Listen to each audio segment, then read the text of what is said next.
ಹಕ್ಕಿ ಜ್ವರ ದೃಢ ಹಿನ್ನೆಲೆ ಬಳ್ಳಾರಿ ಸಂಡೂರು ತಾಲೂಕಿನ ಕುರೇಕೊಪ್ಪ ಗ್ರಾಮದಲ್ಲಿ 1020 ಕೋಳಿಗಳನ್ನು ಸಾಯಿಸಲಾಗಿದೆ. ಆರಂಭದಲ್ಲಿ 10 ಕೋಳಿಗಳ ಸಾವಾಗಿತ್ತು. ಬಳಿಕ ಸಾವನ್ನಪ್ಪಿದ 2400 ಕೋಳಿಗಳಲ್ಲೂ ಹಕ್ಕಿ ಜ್ವರ ದೃಢವಾಗಿರುವುದನ್ನು ಕಂಡು ಅಧಿಕಾರಿಗಳು ಆತಂಕಗೊಂಡಿದ್ದರು.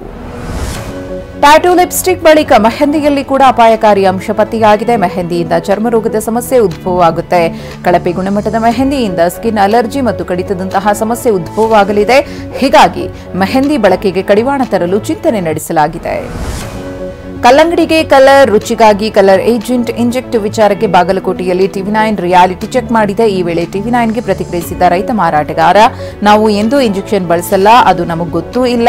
ತಮ್ಮ ಲಾಭಕ್ಕಾಗಿ ಈ ತರಹ ಇಂಜೆಕ್ಷನ್ ಬಳಸುವುದು ತಪ್ಪು ಅಂತಂದ್ರು. ಯತ್ನಾಳ್ ಟೀಮ್ಗೆ ಟಕ್ಕರ್ ಕೊಡುವುದಕ್ಕೆ ಮಾರ್ಚ್ 4ರಂದು ವೀರಶೈವ ಲಿಂಗಾಯತ ಮುಖಂಡರು ಮೀಟಿಂಗ್ ಮಾಡಲು ನಿರ್ಧರಿಸಿದ್ದಾರೆ. ಆದರೆ ಸಭೆ ನಡೆಸಬೇಡಿ ಅಂತ ಬಿಜೆಪಿ ರಾಜ್ಯ ಅಧ್ಯಕ್ಷ ವಿಜಯೇಂದ್ರ ಟ್ವೀಟ್ ಮಾಡಿದ್ದಾರೆ. ಸಮಾಜದ ಹೆಸರಿನಲ್ಲಿ ಸಭೆಗಳನ್ನು ನಡೆಸುವ ಪ್ರಯತ್ನ ಕೂಡಲೇ ನಿಲ್ಲಿಸಿ ಅಂತ ಕೋರಿದ್ದಾರೆ.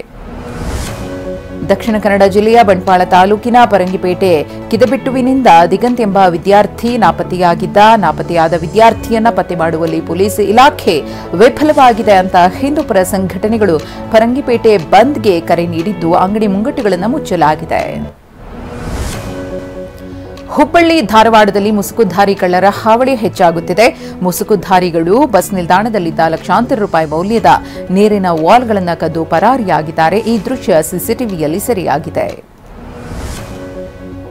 ಮೈಸೂರಿನ ಟಿ ನರಸೀಪುರ ತಾಲೂಕಿನ ಬನ್ನೂರಿನಲ್ಲಿ ಶಾಲೆಗಳಿಗೆ ವಿತರಣೆ ಮಾಡುವ ಅಕ್ಕಿಗೆ ಕನ್ನ ಹಾಕಿದ ಆರೋಪ ಕೇಳಿಬಂದಿದೆ. ಎಪಿಎಂಸಿ ಗೋಡೌನ್ನಲ್ಲಿ ಬರೋಬ್ಬರಿ 400 ಕ್ವಿಂಟಾಲ್ ಅಕ್ಕಿ ಕಳ್ಳತನ ಮಾಡಲಾಗಿದೆ. ಸ್ಥಳಕ್ಕೆ ಬನ್ನೂರು ಪೊಲೀಸರು ಭೇಟಿ ನೀಡಿ ಪರಿಶೀಲಿಸಿದ್ದಾರೆ.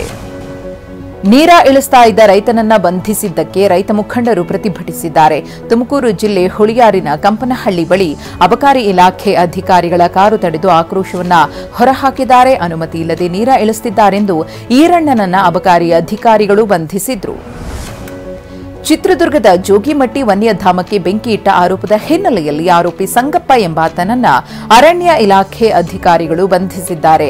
ಜಂಪಯ್ಯನಹಟ್ಟಿ ಗ್ರಾಮದ ಸಂಗಪ್ಪ ಅರಣ್ಯಕ್ಕೆ ಬೆಂಕಿ ಇಟ್ಟಿದ್ದಾನೆ ಎನ್ನಲಾಗಿದೆ.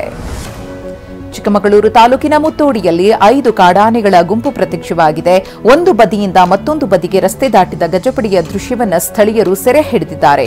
ಚಿಕ್ಕಮಗಳೂರು ಜಿಲ್ಲೆಯಾದ್ಯಂತ ಕಾಡಾನೆಗಳ ಉಪಟಳ ಹೆಚ್ಚಾಗಿದೆ. ಬಾಲಕಿಯ ಕನಸಿನಲ್ಲಿ ಬಂದಿದ್ದ ಶಿವಲಿಂಗ ಕಳವು ಮಾಡಿದ್ದ ಕುಟುಂಬ ಈಗ ಗುಜರಾತ್ ಪೊಲೀಸರ ಅತಿಥಿಯಾಗಿದೆ.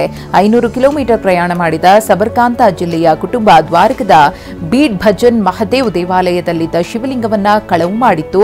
ಮಹಾಶಿವರಾತ್ರಿ ಎಂದು ಮನೆಯಲ್ಲಿ ಶಿವಲಿಂಗವನ್ನ ಪ್ರತಿಷ್ಠಾಪನೆ ಕೂಡ ಮಾಡಲಾಗಿತ್ತು. ಶಿವಲಿಂಗ ಪ್ರತಿಷ್ಠಾಪಿಸಿದ್ರೆ ಮನೆಯಲ್ಲಿ ಸುಖ ಶಾಂತಿ ನೆಲೆಸುತ್ತೆ ಎಂದು ಬಾಲಕಿ ಕನಸು ಕಂಡಿದ್ದಳಂತೆ. ಕೋರ್ಟ್ ಕಲಾಪದ ಧ್ವನಿ ಮುದ್ರಣ ಮಾಡ್ತಾ ಇದ್ದ ವ್ಯಕ್ತಿಗೆ ಬಾಂಬೆ ಹೈಕೋರ್ಟ್ 1 ಲಕ್ಷ ರೂಪಾಯಿ ದಂಡ ವಿಧಿಸಿದೆ. ಆಸ್ತಿ ವಿವಾದದ ವಿಚಾರಣೆ ನಡೆಸುತ್ತಿದ್ದಾಗ ನವಿ ಮುಂಬೈನ ಸಾಜಿದ್ ಅಬ್ದುಲ್ ಜಬ್ಬರ್ ಪಟೇಲ್ ಎಂಬಾತ ಆಡಿಯೋ ರೆಕಾರ್ಡ್ ಮಾಡಿಕೊಳ್ತಿದ್ದ. ಹೀಗಾಗಿ ಸಾಜಿದ್ಗೆ ಹೈಕೋರ್ಟ್ 1 ಲಕ್ಷ ರೂಪಾಯಿ ದಂಡ ವಿಧಿಸಿದೆ.